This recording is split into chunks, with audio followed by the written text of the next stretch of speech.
কি রান্না হলো? আজকে তো নিরামিষ। জানি। জানিস? এই যে ভাত আর হয়েছে আলু ভাজা, সৃজনের ফেভারিট।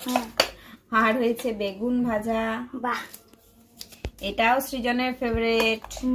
আর হয়েছে ভেজ ডাল, যেটা হয়েছে ফুলকপি, গাজর আর ক্যাপসিকাম টমেটো দিয়ে আর করেছি। আছে পাপড়। আর এই যে পাঁপড় ভেজে রেখেছি। আর পাঁপড়ের সাথে খাওয়ার জন্যে চাটনি। চাটনি দিয়ে পাঁপড় নয় কিন্তু, চাটনির সাথে খাওয়ার জন্য পাঁপড় ভাজিনি, কিন্তু পাঁপড়টা ভাজলাম, তারপর ভাবলাম ওটা কি দিয়ে খাবি, তাহলে চাটনি করি একটু, এই আম আর টমেটো দিয়ে চাটনি। বাহ বাহ, হাততালি। বসে পড়ো। আজকে খাবারটা আমরা এই যে শাল পাতাতেই খাবো, কারণ আজকে যেহেতু রামনবমী, তো হনুমানজির মন্দিরে পুজো দিয়ে আসা হয়েছে, পুজো হয়েও গেছে, কিন্তু এখন আমরা যাইনি, যাবো বিকেল দিকে। ওরা বাবা ছেলে মিলে গেছিল। তো যাই হোক, চলো খাবারটা খেয়ে নিই, পরে আবার দেখা হচ্ছে। টাটা।